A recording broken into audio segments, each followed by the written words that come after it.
Hello बच्चों, कैसे हो सब लोग। लास्ट लेक्चर में प्रीवियस लेक्चर में हमने देखा था कि भाई गुडविल के कैलकुलेशन के लिए, गुडविल के वैल्यूएशंस के लिए जो एवरेज प्रॉफिट मेथड है वो किस तरह से, सिंपल एवरेज मेथड और एक था weighted average profit method find out किया जाता है, किस तरह से उसका फॉर्मूला लिखा जाता है, किस तरह से कैलकुलेशन किया जाता है, ये सब हमने देखा लास्ट लेक्चर में। आज हम देखने वाले हैं सुपर प्रॉफिट मेथड को। अब पहले तो मैं आपको ये डिस्क्राइब करना चाहता हूं मेरे बच्चे कि ये सुपर प्रॉफिट मेथड है क्या। अब देखो, सुपर प्रॉफिट का मतलब क्या होता है। सुपर प्रॉफिट का मतलब होता है मेरे बच्चे कि जब कोई एक फर्म है, जबकि कोई एक फर्म है तो वो फर्म नॉर्मली कितने परसेंट का प्रॉफिट अर्न कर लेती होगी उतना इन्वेस्टमेंट करके। जो एक ऑर्डिनरी फिगर्स होते हैं, जैसे कि मैं आपको बताऊं कि भाई कोई प्लास्टिक इंडस्ट्रीज होती है तो वो 10% का नॉर्मल प्रॉफिट अर्न कर लेती है। कोई केमिकल कंपनी होती है तो उनका 20 to 30% का प्रॉफिट मार्जिन होता है। कोई रेस्टोरेंट होता है तो वो 30 to 40% का उसका मार्जिन होता है। मतलब कि आप जो अपनी कैपिटल को लगाए हुए हो तो उनके ऊपर आपको कितना परसेंट है ना वो रिटर्न मिलता है, जिसे क्या बोला जाएगा मेरे बच्चे, नॉर्मल रेट बोला जाएगा। Normal rate. मान लो कि कोई एक एक्स नाम के बंदे ने अपने बिजनेस के अंदर 5 लाख रुपया लगाए हुए। कितना? 5 लाख रुपीज, बराबर। और नॉर्मल रेट ऑफ रिटर्न का परसेंटेज है 10% का, कि भाई इनके जैसे जो बिजनेस के सेगमेंट है उसमें 10% का इंटरेस्ट है वो मिलता है। ठीक है, तो ये 10% interest rate normal rate of interest है। ठीक है, अब जो रिटर्न मिलेगा वो कितना मिलेगा, तो कि भाई 50,000 का। कितना? 50,000 का। आम तौर पे जो ये वर्ड हम यूज करते हैं ना कि भाई आम तौर पे हमारे जितनी कैपिटल लगा के हमारे जैसे बिजनेस के अंदर 10% का रेट ऑफ रिटर्न मिलता है। हाँ, और उन्होंने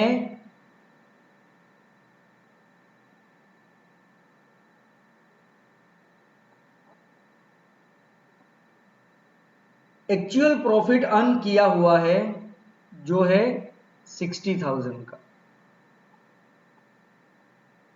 नॉर्मल रेट के ऊपर से जो हमने फाइंड किया इसे बोला जाता है नॉर्मल प्रॉफिट। और ये जो है इसको आपको पता ही है कि ये है एक्चुअल प्रॉफिट। आमतौर से हमारे जैसे जो सेगमेंट वाले, हमारे जितनी कैपिटल इन्वेस्ट करने वाले जो बिजनेस है उसमें 50,000 रुपए का प्रॉफिट नॉर्मली होता है। लेकिन हमारी फर्म ने कितना प्रॉफिट अर्न किया? 60,000 का। सो जितना प्रॉफिट आपने ज्यादा अर्न किया नॉर्मल प्रॉफिट से, वो ज्यादा वाले प्रॉफिट को क्या बोला जाएगा? Super profit. क्या बोला जाएगा मेरे बच्चे? Super profit.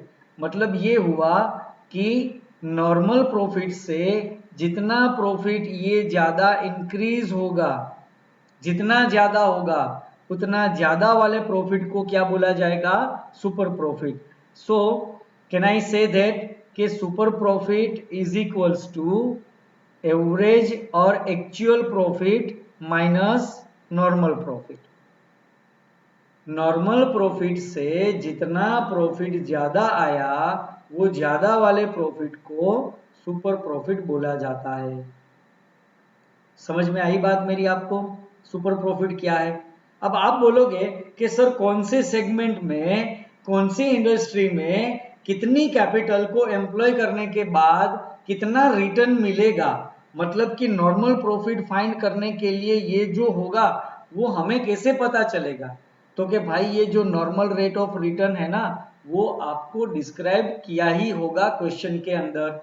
क्योंकि आपकी बात सही है, हमें नहीं पता चल सकता, तो वो क्वेश्चन में होगा। ठीक है, कैपिटल एम्प्लॉयड को फाइंड आउट करना आप सीख जाओगे, मैं अभी सिखा नहीं वाला हूं।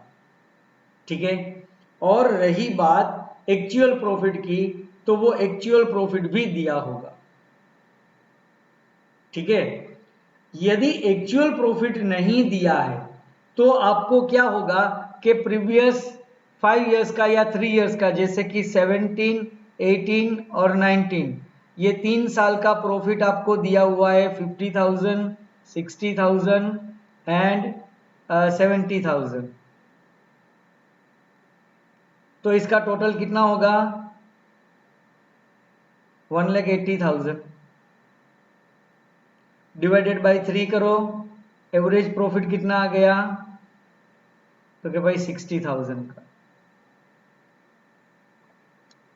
यदि सिंगल ईयर का प्रॉफिट दिया है तो उसे एक्चुअल प्रॉफिट बोला जाएगा।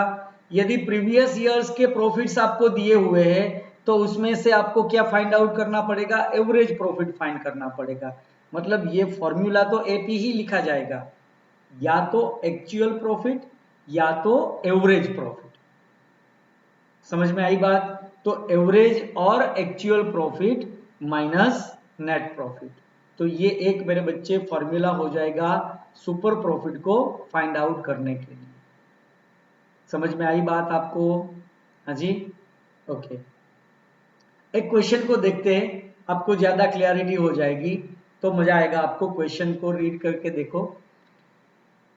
क्वेश्चन आप में बताया हुआ है यहाँ पे 35, सॉरी मेरे बच्चे 35 नहीं, क्वेश्चन में जरा बदल देता हूं, 18 दिख रहा है ना बच्चे? क्वेश्चन नंबर 18 देखिए। Average profit earn by A firm is ₹80,000 which includes undervaluation of stock of ₹8,000। अंडरवैल्यूएशन होगा तो हमें क्या करना पड़ेगा? उसे ऐड करना पड़ेगा, क्योंकि स्टॉक कहां लिखा जाता है? देखो मैं उसको अभी आपको डिस्क्रिप्शन देता हूं, बाद में आगे समझाऊंगा। ये ट्रेडिंग अकाउंट आपने बनाया था प्रीवियस ईयर में, फाइनेंशियल अकाउंट प्रिपेयर करने के टाइम पे, है ना? आप यहाँ पे क्लोजिंग स्टॉक लिखते थे, राइट? यहाँ पे सेल, यहाँ पे परचेज वगैरह सब लिखा हुआ होता था, परचेज एक्सपेंस, है ना? अब हम इसका टोटल करके जो भी बैलेंस निकलती थी क्रेडिट बैलेंस, तो उन्हें हम बोलते थे ग्रॉस प्रॉफिट, या डेबिट बैलेंस निकलती थी तो उनको हम बोलते थे ग्रॉस लॉस। याद है ना आपको? 11th का सेशन है ये, राइट?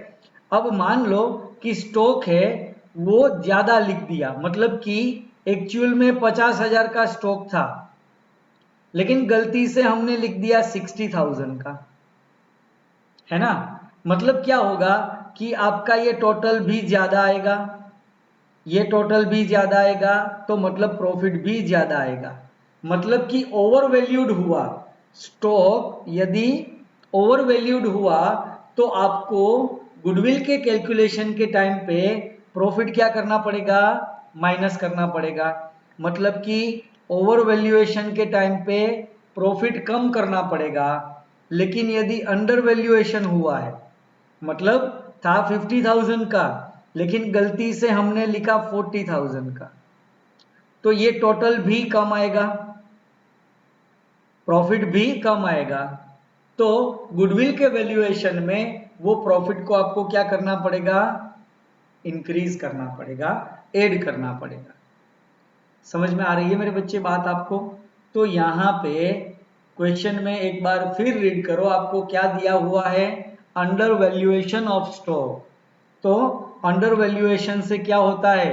तो कि भाई अंडर वैल्यूएशन से प्रॉफिट आपको बढ़ाना है, जबकि वहां पे क्या हुआ होगा?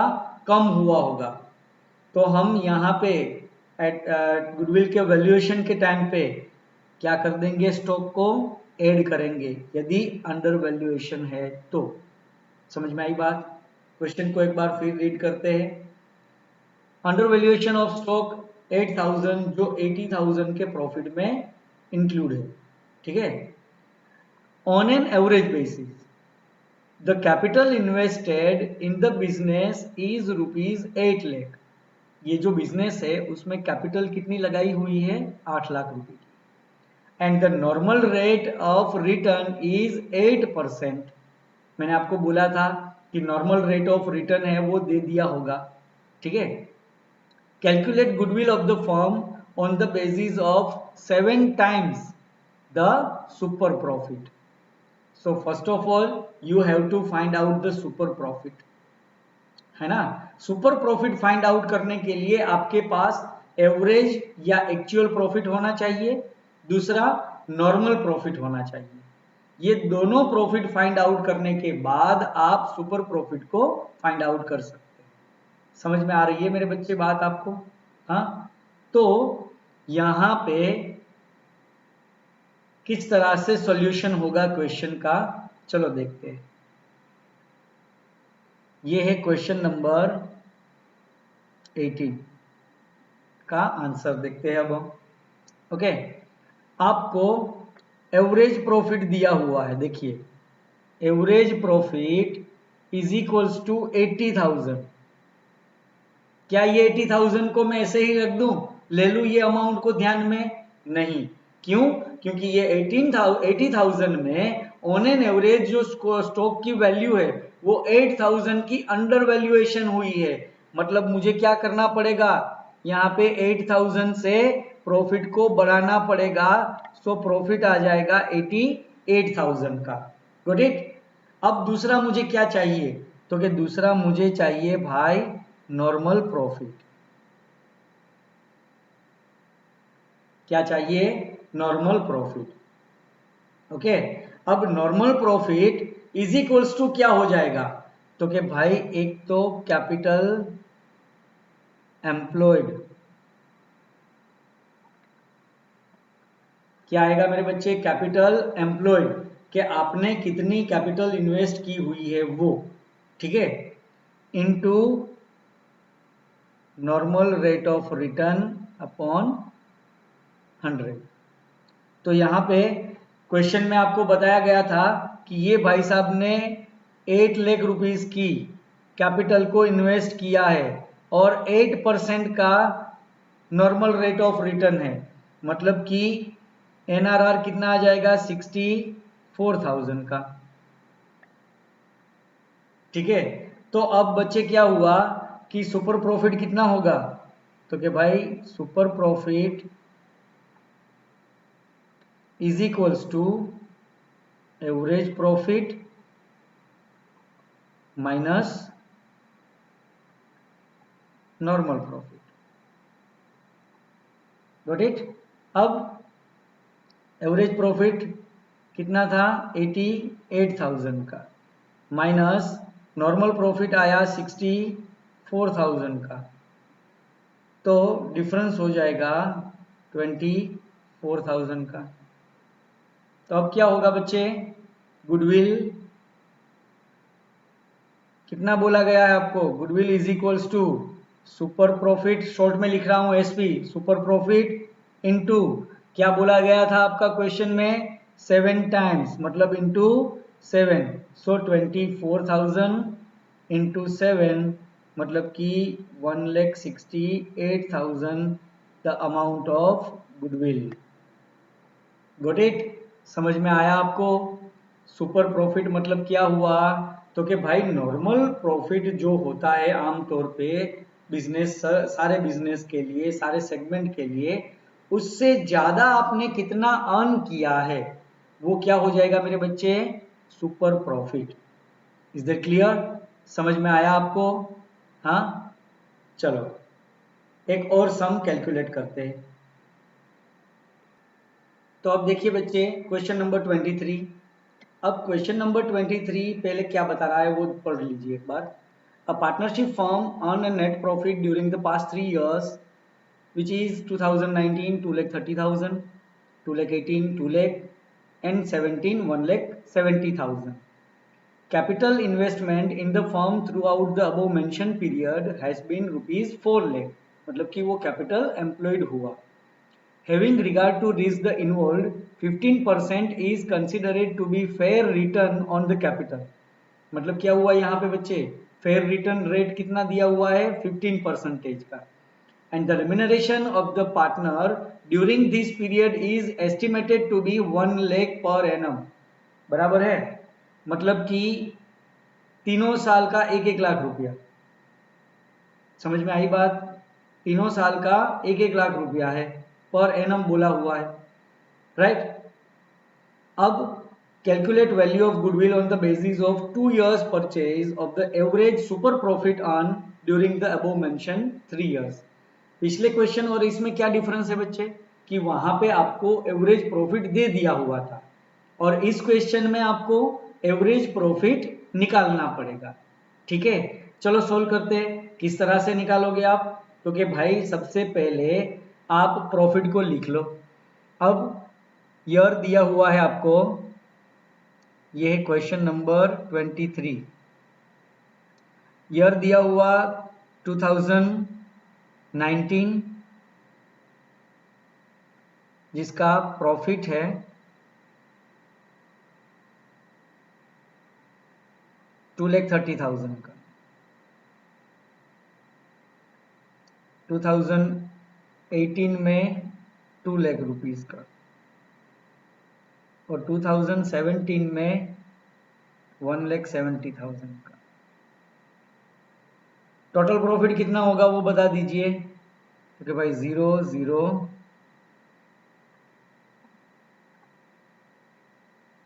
2 2 4 1 5 1 6 6 लाख रुपीस का ये जो है वो टोटल प्रॉफिट होगा 3 साल का, बराबर।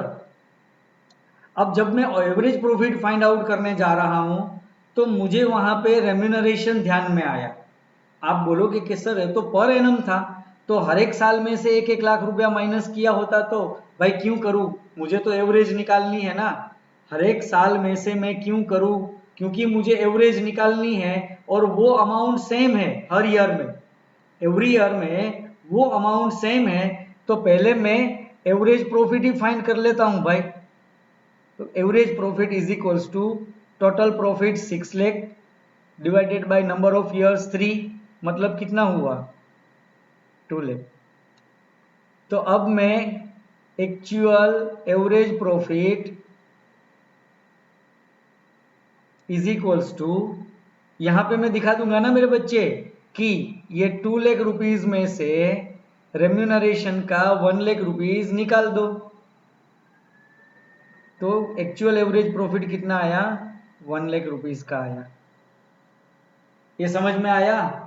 यदि अभी भी तसल्ली ना हो ना तो आप क्या करना, ये 2030 में से 1 लाख माइनस करो, 2 लाख में से 1 लाख माइनस करो, 170 में से 1 लाख माइनस करो, फिर जो टोटल आए उसको डिवाइडेड बाय 3 करो, 1 लाख ही आएगा। आप इधर से कान पकड़ो कि इधर से पकड़ो, बात तो एक ही जगह पे होनी है। तो मैंने वो वर्किंग एरिया शॉर्ट कर दिया, कैलकुलेशन थोड़ा शॉर्ट कर दिया।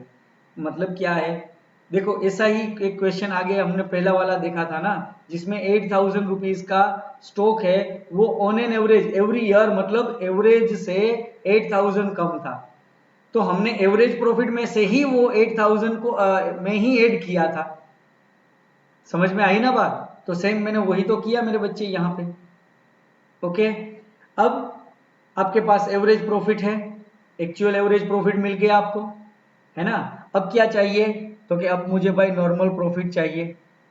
नॉर्मल प्रॉफिट कैसे मिलेगा आपको, तो कि भाई नॉर्मल प्रॉफिट के लिए बोला है कि इनका अब तक का, मतलब कि लास्ट ईयर तक का 4 लाख रुपीज का कैपिटल एम्प्लॉयड है, तो capital employed into normal rate of return upon 100, तो 4 लाख इंटू कितना दिया है रेट ऑफ रिटर्न 15%, 15 अपॉन 100, मतलब कि 15 4 जा 60, 60,000 का नॉर्मल रेट ऑफ रिटर्न मिला। अब मैं फाइंड करूंगा super profit is equals to average profit minus normal profit, तो 1 लाख माइनस 60,000 मतलब कि 40,000।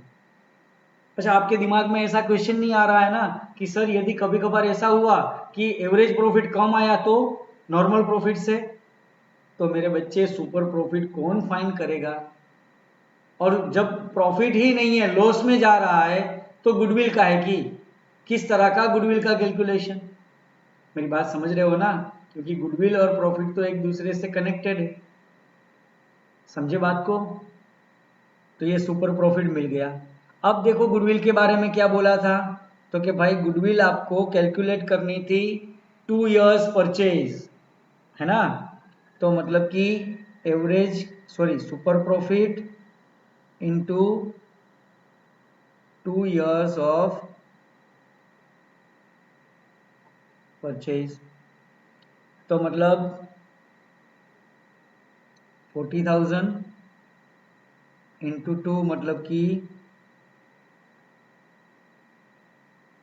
80,000 रुपीज का गुडविल होगा।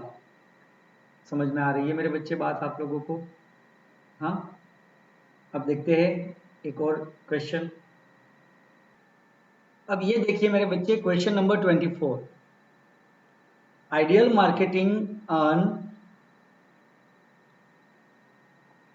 An average profit of ₹4 lakh during last 5 years. Average profit आपको दे दिया हुआ है मेरे बच्चे 5 इयर्स का, ठीक है?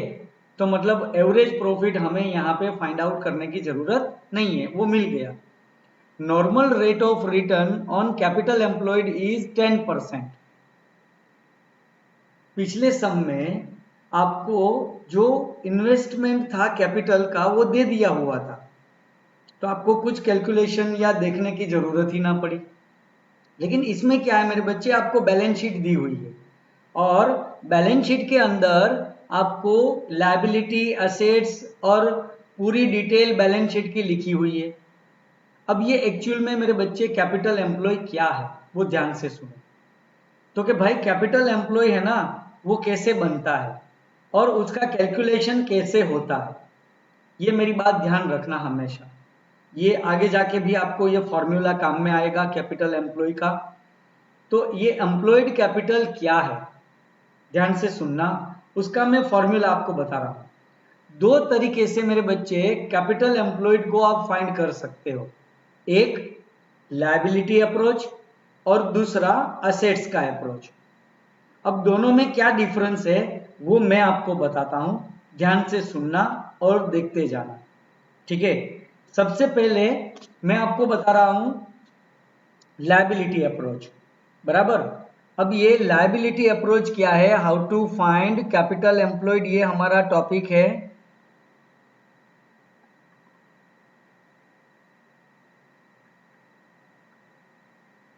कैपिटल एम्प्लॉयड हम यहां पे फाइंड कर रहे हैं मेरे बच्चे। तो किस तरह से कैपिटल एम्प्लॉयड फाइंड आउट किया जाएगा, उसमें पहला है वो है लायबिलिटीज अप्रोच। लायबिलिटी अप्रोच मतलब क्या कि हम लायबिलिटी को ध्यान में लेकर कैपिटल एम्प्लॉयड को फाइंड आउट करेंगे। अब ध्यान से सुनना, फॉर्मूला क्या होगा, capital employed is equals to, एक तो कैपिटल, जो पार्टनर की कैपिटल दी हुई है दोनों की, श्याम एंड सुंदर की 5 लाख 5 लाख दोनों का सेम है, ठीक है? प्लस यदि है तो current account, plus reserves and surplus. कुछ रिजर्व दिया हुआ है वहां पे, तो वो रिजर्व, बराबर, वहां तक का आपको लेना है। मतलब कि capital plus reserve and surplus. अब कैपिटल बोलोगे तो करंट अकाउंट अपने आप साथ में आएगा मेरे बच्चे, है ना? तो वो दोनों को ध्यान में लेना है आपको। और उसमें से यदि असेट साइड नॉन ट्रेड, मैं पूरा लिखता हूं यहां पे, non trade investment. Non trade investment वहां पे दिया हुआ है, क्या दिया हुआ है, नॉन ट्रेड इन्वेस्टमेंट, तो आपको वो माइनस करना है। साथ साथ में माइनस एक और चीज करनी है, माइनस यदि आपको एडवर्टाइजमेंट सस्पेंस फंड, जिसे मेरे बच्चे डिफॉल्ट रेवेन्यू एक्सपेंडिचर या तो फिक्टिशियस एसेट्स बोला जाता है। अब मैं आपको बता दूं फिक्टिशियस एसेट्स मतलब क्या, कि आपने अमाउंट चुकाया, ठीक है, आपने अमाउंट चुकाया और वो लंबे समय तक आपको काम में आने वाला है, लंबे समय तक, ठीक है, और जैसे जैसे ईयर बाय ईयर आप आगे बढ़ते जाओगे वैसे वैसे उनकी वैल्यू कम होती जाएगी और लास्ट में वो अमाउंट जीरो हो जाएगी। आप ना ही उसे देख सकते हो, ना ही उसे छू सकते हो और ना ही किसी काम में आता है। मतलब क्या हुआ, आपने कोई एडवर्टाइजमेंट को अभी पैसा चुका दिया 5 लाख रुपए का 5 साल के लिए, तो वो हो जाएगा डिफर्ड रेवेन्यू एक्सपेंस, कि उसमें से आपको मिलेगा क्या, आज एसी खरीदा तो एसी मिला, पेटेंट खरीदी तो पेटेंट मिली, कॉपीराइट खरीदा तो आपको कॉपीराइट मिला, भले ना दिखे तो कोई बात नहीं, लेकिन वो काम में आया।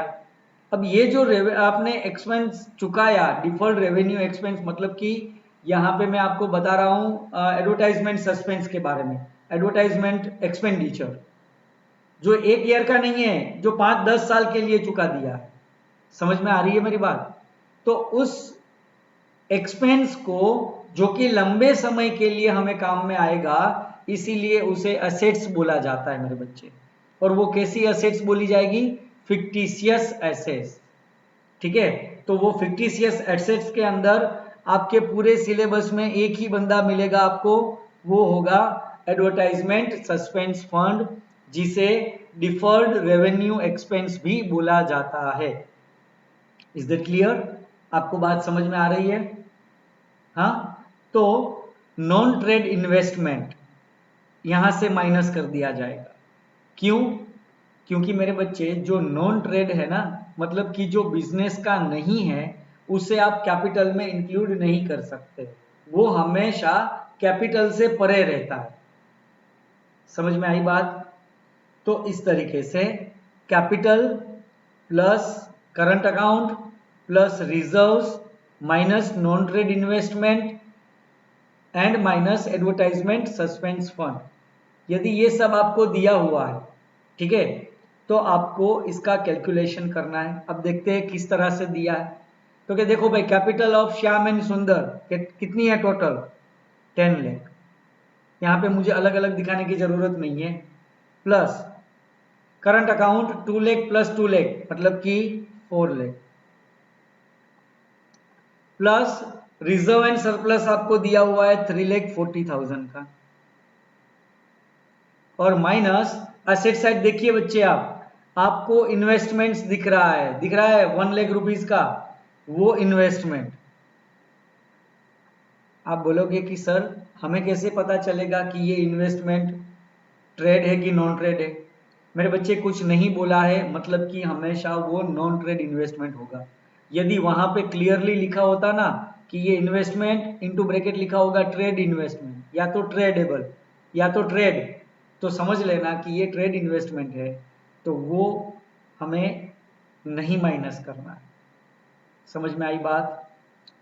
तो फाइनल वैल्यू और एडवर्टाइजमेंट सस्पेंस, देखो कैश एंड बैंक जो लिखा है ना, कैश ऑन हैंड, उसके नीचे सबसे लास्ट में asset side fictitious assets default revenue expenditure, या फिर लिखा होगा एडवर्टाइजमेंट सस्पेंस फंड, या फिर लिखा होगा एडवर्टाइजमेंट एक्सपेंडिचर। ये 4 अलग अलग सेंटेंस आ सकते हैं मेरे बच्चे, default revenue expense, fictitious assets, advertisement expenditure, या फिर एडवर्टाइजमेंट सस्पेंस फंड। ये 4 में से यदि कोई भी है, चारों के चारों वैसे तो यहाँ पे सेम है, लेकिन 4 में से यदि कोई दिया हुआ है तो उन्हें भी यहाँ पे माइनस करना होता है। सो फाइनली 16,40,000 रुपीज का हमें क्या मिल गया, कैपिटल एम्प्लॉय। ये कौन सा अप्रोच था हमारा? Liability approach. यदि हम उसे एसेट्स अप्रोच से फाइंड करना चाहे ना तो भी कर सकते हैं। अब देखते हैं कि ये एसेट्स का अप्रोच कैसे देखा जाता है।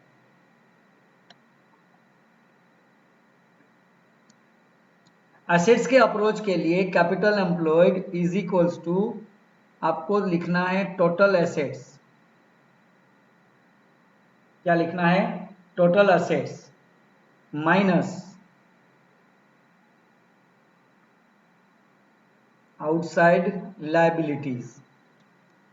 आउटसाइड लायबिलिटीज मतलब कि अदर लायबिलिटी। अदर लायबिलिटी मतलब क्या? तो कि भाई कैपिटल के अलावा जो भी है वो, कैपिटल के अलावा जो भी लायबिलिटी है वो। अब देखो कैपिटल साइड, आप लायबिलिटी साइड एक बार नजर करो। कैपिटल लायबिलिटी है, करंट अकाउंट लायबिलिटी है, और रिजर्व्स वो भी लायबिलिटी है। ये तीनों पोर्शन है ना वो पार्टनर की कैपिटल से ही जुड़े हैं। ये तीनों जो पोर्शन है ना वो पार्टनर की कैपिटल से ही जुड़े हुए हैं। इसीलिए उसके बाद जो दिया हुआ है जैसे कि sundry creditors, bills payable, outstanding expenses, ये सब क्या बोला जाएगा मेरे बच्चे? आउटसाइड लायबिलिटी बोला जाएगा। ठीक है, तो मतलब फिर से एक बार, total assets minus outside liabilities minus non trade investment या फिर माइनस एडवर्टाइजमेंट सस्पेंस फंड। समझ में आई बात बच्चे? हाँ, तो इस तरीके से वैल्यू को इनपुट करते हैं। टोटल एसेट्स की वैल्यू आपको दी हुई है 23 लाख रुपीस की। टोटल एसेट्स कितना दिया है? 23 लाख माइनस आउटसाइड लायबिलिटीज। देखिए सन्ड्री क्रेडिटर्स, मैं यहाँ पे टोटल लिखने वाला हूँ फिर भी आपको ऐसे एरो करके बता रहा हूँ कि क्रेडिटर्स दिया हुआ है कितने का? 4 लाख रुपीस। बिल्स पेएबल दिया हुआ है 1 लाख एंड आउटस्टैंडिंग एक्सपेंस आपको दिया हुआ है 60,000 का। सो कुल मिला के ये आउटसाइड लायबिलिटी कितनी हो जाएगी? 5,60,000 रुपीज की। एंड माइनस आपको पता है कि non trade investment 1 lakh rupees का है।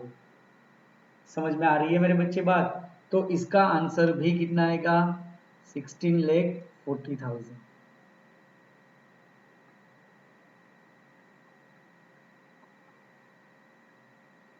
आप लायबिलिटी अप्रोच से फाइंड आउट करो या फिर आप एसेट्स अप्रोच से फाइंड आउट करो, कोई फर्क नहीं पड़ता, बात एक ही है बेटे। यहाँ पे जो पहले लिया था वो दूसरे में नहीं लिया, बात हो गई अपने आप। क्योंकि बैलेंस शीट का टोटल तो हमेशा इक्वल ही होता है मेरे बच्चे। आप यहाँ से स्टार्ट करो कि आप वहां से स्टार्ट करो, टोटल तो सेम ही होना है। समझ में आई बात? इसीलिए यहाँ पे दो अप्रोच बने। लायबिलिटी साइड से यदि आप कैलकुलेशन करते हो मतलब कि capital plus current account plus reserve and surplus minus ये साइड से, तो ये दोनों को माइनस ही करना है। तो मतलब क्या हुआ कि आपने असेट्स में से जो नहीं लिया और जो लायबिलिटीज में से नहीं लिया उन दोनों को दूसरे में वापस कैलकुलेशन में ले लिया। समझ में आई मेरी बात बच्चे? हाँ, तो कहने का मतलब क्या है बेटा कि आप जब कभी भी असेट्स या लायबिलिटी अप्रोच से स्टार्ट करो, अब आप बोलोगे कि सर यहाँ पे तो आप दो में से एक भी सिखाते तो भी चलेगा। मेरे बच्चे कहीं कभार क्वेश्चन में क्या होता है कि असेट्स का टोटल दिया ही नहीं है, ठीक है, आपको लायबिलिटी साइड का जो अमाउंट है वो दिखाया है और नॉन ट्रेड इन्वेस्टमेंट दे दिया हुआ है, तो भी आपको पता चलना चाहिए ना कि ये लायबिलिटी अप्रोच से कैलकुलेट होगा। समझ में आई मेरी बात मेरे बच्चे? लेकिन यदि आपको सारी एसेट्स दे दी हुई है और कैपिटल वगैरह सब कुछ नहीं दिया है तो आपको पता चल जाना चाहिए कि ठीक है कोई बात नहीं, टोटल एसेट्स है, हाँ है, करंट लायबिलिटीज है, हाँ है, और यदि कोई इन्वेस्टमेंट है तो माइनस कर देंगे, बाकी हमारा काम हो गया। समझ में आई मेरे बच्चे बात आपको? हाँ, तो इस तरीके से हमें कैपिटल एम्प्लॉय मिल गई, बस बाकी का रास्ता तो आपके पास सही सही जा ही रहा है। मतलब क्या था तो कि भाई देखिए, अब कैपिटल एम्प्लॉय मिल गया तो आपको नॉर्मल प्रॉफिट भी मिल जाएगा। So normal profit is equals to क्या हो जाएगा बच्चे? तो कि भाई normal profit is equals to capital employed into normal rate of return upon 100। तो यहाँ पे कैपिटल एम्प्लॉयड आपकी आई 16,40,000 की, रेट ऑफ रिटर्न दिया हुआ है 10% का, मतलब कि 1,64,000 की अमाउंट आई। ओके, और एवरेज प्रॉफिट जो भी आपको चाहिए वो आपको सीधा सीधा बोल दिया है कि average profit is equals to 4 lakh. तो अब यहाँ पे super profit is equals to average profit minus normal profit. Average profit दिया है 4 लाख रुपीस का और 1,64,000 का नॉर्मल प्रॉफिट आया जो अभी हमने कैलकुलेट किया है ना। तो finally super profit is equals to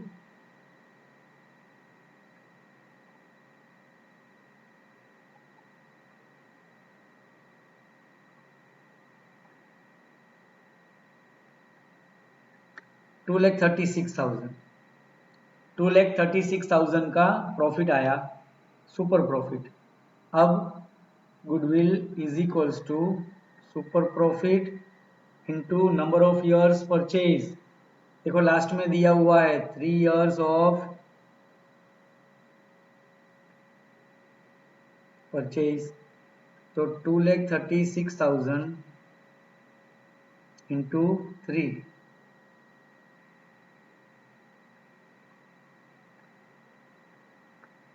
7,08,000 rupees की गुडविल मिलेगी आपको। तो यहाँ पे सीखना क्या था मेरे बच्चे?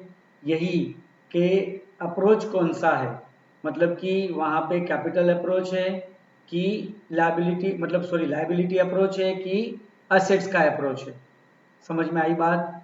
तो वो दो फॉर्मूला आप फिर से एक बार देख लेना, उसे नोट डाउन कर लेना, ताकि आपको यदि अलग अलग कोई भी सिचुएशन दी हुई हो तो आप ये फॉर्मूला से कैपिटल एम्प्लॉयड को फाइंड आउट कर सकते हो।